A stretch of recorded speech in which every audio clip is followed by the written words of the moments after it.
Hello friends, ಎಲ್ರಿಗೂ ನಮಸ್ಕಾರ. Welcome back to ನಮ್ಮ ರೆಸಿಪೀಸ್. ಇವತ್ತಿನ ವಿಡಿಯೋದಲ್ಲಿ ಎಲ್ಲರೂ ಫೇವ್ರೇಟ್ ಆಗಿರೋಂಥ ಫಲೂದಾ ರೆಸಿಪಿನ ಮನೆಯಲ್ಲೇ ಸುಲಭವಾಗಿ ಹೇಗೆ ಮಾಡೋದು ಅಂತ ನೋಡೋಣ. ಈ ಮಲ್ಟಿ ಲೇಯರ್ ಫಲೂದಾನ ನೋಡ್ತಾ ಇದ್ದರೆ ಎಂಥ ಡಯಟ್ ಮಾಡ್ತಿರೋರ್ಗೂ ಕೂಡ ತಿನ್ನಬೇಕು ಅನ್ನೋ ಆಸೆ ಆಗುತ್ತೆ. ಬನ್ನಿ, ಹಾಗಿದ್ರೆ ತಡ ಮಾಡಿದಿರೋ ವಿಡಿಯೋ ಸ್ಟಾರ್ಟ್ ಮಾಡೋಣ. ನಾನಿಲ್ಲಿ ವೇಕ್ಫೀಲ್ಡ್ ಅವ್ರದ್ದು ಫಲೂದಾ ಮಿಕ್ಸ್ನ ತೊಗೊಂಡಿದ್ದೀನಿ. ಇದರಲ್ಲಿ ಮ್ಯಾಂಗೋ ಫ್ಲೇವರ್, ಪಿಸ್ತಾ ಮತ್ತು ರೋಸ್, ಸ್ಟ್ರಾಬೆರಿ ಈ ಥರ ತುಂಬ ಫ್ಲೇವರ್ಸ್ ಸಿಗುತ್ತೆ. ನಾನಿಲ್ಲಿ ಸ್ಟ್ರಾಬೆರಿ ಫ್ಲೇವರ್ದು ಫಲೂದಾ ಮಿಕ್ಸ್ನ ಬಳಸ್ಕೊಂಡ್ಬಿಟ್ಟು ಫಲೂದಾನ ರೆಡಿ ಮಾಡ್ಕೊಳ್ತಾ ಇದ್ದೀನಿ. ಮೊದಲಿಗೆ ಹಾಲು ಬಿಸಿ ಮಾಡ್ಕೋಬೇಕಾಗತ್ತೆ. ಹಾಗಾಗಿ ನಾನು ಗುಡ್ ಲೈಫ್ ಅವ್ರದ್ದು ಫುಲ್ ಫ್ಯಾಟ್ ಮಿಲ್ಕ್ನ ಸುಮಾರು ಒಂದು ಅರ್ಧ ಲೀಟ್ರಿಗಿಂತ ಜಾಸ್ತಿ ಹಾಲನ್ನ ತೊಗೊಂಡು ಬಿಸಿ ಮಾಡ್ಕೊಳ್ತಾ ಇದ್ದೀನಿ. ಈ ಹಾಲನ್ನು ಬಿಸಿ ಆಗ್ಲಿಕ್ಕೆ ಇಟ್ಬಿಟ್ಟು ಸಬ್ಜಾ ಸೀಡ್ಸ್ನ ನೆನೆಸಿಟ್ಕೊಳ್ತಾ ಇದ್ದೀನಿ. ಇದು ಸುಮಾರು ಒಂದು 10 ನಿಮಿಷ ಆದರೂ ನೆನೆಬೇಕಾಗತ್ತೆ. ನಾನಿಲ್ಲಿ ಒಂದು 2 ಸ್ಪೂನಷ್ಟು ಸಬ್ಜಾ ಸೀಡ್ಸ್ನ ನೀರಲ್ಲಿ ನೆನೆಸಿಟ್ಕೊಳ್ತಾ ಇದ್ದೀನಿ. ನಿಮ್ಮ ಹತ್ರ ಏನಾದರೂ ಸಬ್ಜಾ ಸೀಡ್ಸ್ ಇಲ್ಲ ಅಂದರೆ ಚಿಯಾ ಸೀಡ್ಸ್ ಇದ್ದರೆ ಅದನ್ನು ಕೂಡ ಬಳಸ್ಕೋಬೋದು.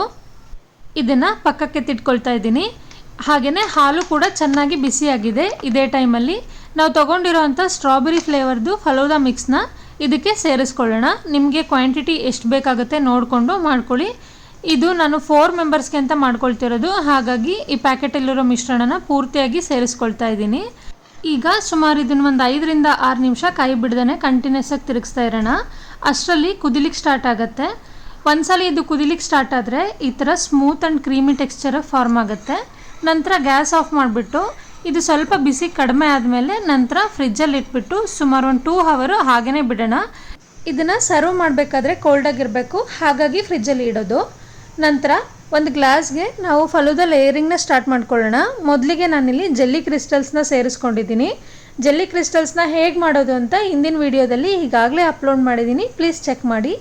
ನಂತರ ನಾವು ರೆಡಿ ಮಾಡಿಟ್ಕೊಂಡಿದ್ದಂತಹ ಫಲೂದಾ ಮಿಕ್ಸ್ನ ಸೇರಿಸ್ಕೊಳ್ತಾ ಇದ್ದೀನಿ. ಇದ್ರ ಮೇಲ್ಗಡೆ ಚಿಲ್ಡ್ ಆಗಿರೋಂಥ ಬಾದಾಮ್ ಮಿಲ್ಕ್ನ ಸೇರಿಸ್ಕೊಂಡಿದ್ದೀನಿ. ನಂತರ ನೆಕ್ಸ್ಟ್ ಲೇಯರ್ಗೆ ಒಂದು 2 ಸ್ಪೂನಷ್ಟು ನೆನೆಸಿಟ್ಟಿರೋಂಥ ಸಬ್ಜಾ ಸೀಡ್ಸ್ನ ಸೇರಿಸ್ಕೊಳ್ತಾ ಇದ್ದೀನಿ. ನೆಕ್ಸ್ಟ್ ಲೇಯರಲ್ಲಿ ಐಸ್ ಕ್ರೀಮ್ನ ಸೇರಿಸ್ಕೊಳ್ತೀನಿ. ಹಾಗಾಗಿ ನಾನಿಲ್ಲಿ ಜಾಕ್ ಫ್ರೂಟ್ ಫ್ಲೇವರ್ ತೊಗೊಂಡಿದ್ದೀನಿ. ನಿಮಗೆ ಯಾವ ಫ್ಲೇವರ್ ಇಷ್ಟ ಆಗುತ್ತೆ ಅಥವಾ ಯಾವ ಫ್ಲೇವರ್ ನಿಮ್ಮ ಹತ್ರ ಇದೆ ಅದನ್ನು ಸೇರಿಸ್ಕೋಬೋದು. ಇದಾದ ನಂತರ ಕಟ್ ಮಾಡಿಟ್ಕೊಂಡಿದ್ದಂತಹ ಆ್ಯಪಲ್ಲು ಮತ್ತು ಚಿಕ್ಕದಾಗಿ ಕಟ್ ಮಾಡ್ಕೊಂಡಿರೋವಂತಹ ಬಾಳೆಹಣ್ಣಿನ ಪೀಸಸ್ನು ಕೂಡ ಸೇರಿಸ್ಕೊಳ್ತಾ ಇದ್ದೀನಿ. ಹಾಗೆ ನಾನಿಲ್ಲಿ ದ್ರಾಕ್ಷಿ, ಗೋಡಂಬಿ ಹಾಗೆ ಬಾದಾಮಿ ಮೂರನ್ನು ಕೂಡ ಚಿಕ್ಕದಾಗಿ ಕಟ್ ಮಾಡಿ ಇಟ್ಕೊಂಡಿದ್ದೀನಿ. ಅದನ್ನು ಕೂಡ ಒಂದು ಲೇಯರಾಗಿ ಸೇರಿಸ್ಕೊಳ್ತಾ ಇದ್ದೀನಿ. ಹಾಗೆ 1 ಸ್ಪೂನಷ್ಟು ಗುಲ್ಕನ್ನ ಸೇರಿಸ್ಕೊಳ್ತಾ ಇದ್ದೀನಿ. ನಾವು ಮೊದಲೇ ಮಾಡ್ಕೊಂಡಿದ್ದ ಥರ ಇನ್ನೊಂದು ಲೇಯರ್ನ ಮಾಡ್ಕೊಳ್ತಾ ಇದ್ದೀನಿ. ಹಾಗಾಗಿ ಇನ್ನೊಂದು ಲೇಯರಲ್ಲೂ ಕೂಡ ಜೆಲ್ಲಿ ಕ್ರಿಸ್ಟಲ್ಲು, ನೆನೆಸಿಟ್ಕೊಂಡಿರೋಂಥ ಸಬ್ಜಾ ಸೀಡ್ಸು, ಕಟ್ ಮಾಡಿಟ್ಕೊಂಡಿರೋಂಥ ಫ್ರೂಟ್ಸು, ಹಾಗೆಯೇ ಇನ್ನೊಂದು ಲೇಯರಲ್ಲಿ ಮತ್ತೆ ಫಲೂದಾ ಮಿಕ್ಸ್ನ ಸೇರಿಸ್ಕೊಂಡು ಲಾಸ್ಟಲ್ಲಿ ನಮಗೆ ಯಾವ ಫ್ಲೇವರ್ ಐಸ್ ಕ್ರೀಮ್ ಬೇಕೋ ಅದನ್ನು ಸೇರಿಸ್ಕೋಬೋದು. ನಾನಿಲ್ಲಿ ನೆಕ್ಸ್ಟ್ ಲೇಯರ್ಗೆ ಸ್ಟ್ರಾಬೆರಿ ಫ್ಲೇವರ್ದು ಐಸ್ ಕ್ರೀಮ್ನ ಸೇರಿಸ್ಕೊಳ್ತಾ ಇದ್ದೀನಿ. ಇದಾದ ನಂತರ ಕೊನೆಯಲ್ಲಿ ಇದು ಇನ್ನಷ್ಟು ಚೆನ್ನಾಗಿ ಕಾಣಲಿ ಅಂತ ನಮ್ಗೆ ಯಾವ ಥರ ಬೇಕೋ ಆ ಥರ ಡೆಕೋರೇಟ್ ಮಾಡ್ಕೊಳ್ಲಿಕ್ಕೋಸ್ಕರ ನಾನು ಸ್ವಲ್ಪ ಜೆಲ್ಲಿ ಕ್ರಿಸ್ಟಲ್ಸು ಹಾಗೆಯೇ ಕಟ್ ಮಾಡಿ ಇಟ್ಕೊಂಡಿದ್ದಂತಹ ಡ್ರೈ ಫ್ರೂಟ್ಸ್ನ ಸೇರಿಸ್ಕೊಂಡು ನಂತರ ಟ್ಯೂಟಿ ಫ್ರೂಟಿನ ಸೇರಿಸ್ಕೊಳ್ತಾ ಇದ್ದೀನಿ. ಇದಾದ ನಂತರ ಕೊನೆಯಲ್ಲಿ ಒಂದು ಚೆರ್ರಿನ ಇಡ್ತಾ ಇದ್ದೀನಿ. ನೋಡ್ತಿದ್ದೀರಲ್ವಾ ಎಷ್ಟು ಚೆನ್ನಾಗಿ ಕಾಣಿಸ್ತಿದೆ ಲೇಯರ್ ಅಂತ.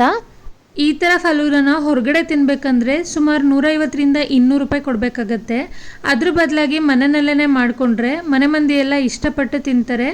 ಹಾಗೆಯೇ ಮಕ್ಕಳು ಬರ್ಡೇ ಇದ್ದಾಗ ಇಲ್ಲ ಯಾರಾದರೂ ಗೆಸ್ಟ್ ಬರ್ತಿದ್ದಾರೆ ಅನ್ನೋ ಟೈಮಲ್ಲಿ ಈ ಥರ ರೆಸಿಪಿನ ಮಾಡಿದ್ರೆ ಡಿಫ್ರೆಂಟಾಗೂ ಇರುತ್ತೆ, ಎಲ್ಲರೂ ಕೂಡ ಇಷ್ಟಪಟ್ಟು ತಿಂತಾರೆ.